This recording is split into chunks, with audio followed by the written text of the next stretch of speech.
جو لوگ زیادہ جانتے نہیں تھے ان کو، جنہوں نے قریب سے کل آتا ہوں تو بیسکلی ان کی شخصیت کے بارے میں جو لوگ زیادہ نہیں جانتے اس کے بارے میں بات کروں گا. شروع کرنے سے پہلے سب سے پہلے تو میں منہاج یونیورسٹی کا بہت شکریہ ادا کرتا ہوں کہ انہوں نے اتنے بڑے کرکٹر، مایہ ناز کرکٹر کی یاد میں یہ تقریب کا اہتمام کیا اور مجھے اس کا حصہ بنایا، اور میں بہت بہت شکر گزار ہوں. اور مجھے بہت خوشی ہے کہ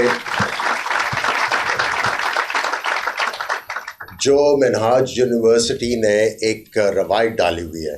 مجھے یاد ہے کہ فضل محمود صاحب کے لیے بھی آپ نے تقریب کا اہتمام کیا ان کی یاد میں، اور آج ایک اور بہت بڑا نام اور شفیق انسان عبدالقادر کے لیے آپ نے تقریب کا یہ جو اہتمام کیا ہے. میں آپ سے گزارش کروں گا کہ آپ اس روایت کو قائم رکھیے گا، کیونکہ پاکستان میں ایک بہت بڑی عادت ہے کہ ہمیں جلدی بھولنے کی بہت زیادہ عادت ہے، اور عبدالقادر ایسا نام ہے جو زندگی بھر بھلایا نہیں جا سکتا. اسپیشلی میں تو نہیں بھلا سکتا کیونکہ میرے لیے تو انہوں نے بہت کچھ کیا. ایک نہایت نفیس، شفیق، اصول پسند اور غریب نواز انسان تھے. مجھے یاد ہے کہ میری کرکٹ میں انہوں نے بہت زیادہ مجھے مدد کی. مجھے یاد ہے 1988 میں انہوں نے سلیکٹرز کو کہہ کے مجھے آسٹریلیا کے خلاف سائیڈ میچ میں موقع دلوایا. اس میں اتنے زیادہ رنز نہیں کر سکا تو میں کافی زیادہ افسردہ تھا میچ کے بعد. تو میرے پاس آئے، انہوں نے کہا فکر کی کوئی بات نہیں ہے، تم پاکستان کھیلو گے. اور انہوں نے مجھے بہت زیادہ جو ہے مدد کی، نہ صرف پاکستان ٹیم میں، اس سے پہلے بھی جب میں ان کے ساتھ حبیب بینک میں کھیلتا تھا وہاں پہ بھی انہوں نے بہت زیادہ مجھے مدد کی. بہت کچھ سیکھنے کا موقع ملا ان سے. اس کے بعد میں یہ بتانا چاہوں گا کہ ان کا گفتار بہت شائستہ تھا. میں نے کبھی ان کو کسی کے ساتھ اونچی آواز میں بات کرتے نہیں دیکھا، ہمیشہ پیار سے بات کی. لیکن اگر آپ اصول سے ہٹ کے ان سے بات کرتے تھے تو پھر وہ آپ کے بہت بڑے دشمن ہوتے تھے. اور آپ نے ان کی، جب وہ چیف سلیکٹر تھے، ان کی سلیکشنز دیکھیں کہ کتنے میرٹ کے اوپر انہوں نے کام کیے.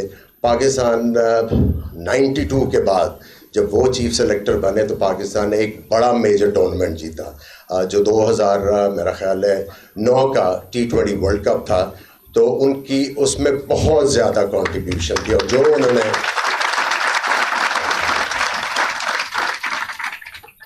جو سلیکشنز انہوں نے میرٹ پہ کی، اور کچھ لوگوں کو پسند بھی نہیں آتی تھی کئی دفعہ ان کی سلیکشنز، لیکن وہ ڈٹے رہتے تھے.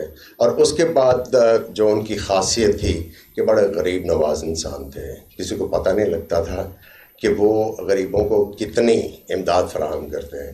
اور میں یہ سمجھتا ہوں کہ ان جیسے انسان کو جتنا بھی خراج تحسین پیش کیا جائے وہ کم ہے. میرے پاس تو الفاظ نہیں ہیں، میری اردو بھی آ کے ختم ہو جاتی ہے. لیکن اگر آپ ان کے بارے میں بات کرنی شروع کریں یا کچھ لکھنا شروع کریں تو میرا خیال ہے آپ کو بہت زیادہ صفحوں کی ضرورت پڑے گی اور بہت زیادہ ٹائم لگے گا ان کو پورے طریقے سے ایکسپلین کرنے کا لوگوں کو.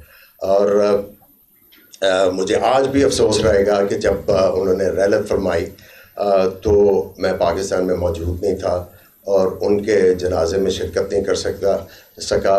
ساری زندگی جو ہے خلش رہے گی، لیکن وہ ہمیشہ دعا میں یاد رہتے ہیں. اور میں ایک دفعہ پھر منہاج یونیورسٹی کا شکریہ ادا کروں گا کہ انہوں نے یہ روایت جو ہے اس کو برقرار رکھا، اور ایک بڑے نام اور عمدہ انسان کے لیے انہوں نے یہ تقریب کا اہتمام کیا. بہت بہت شکریہ.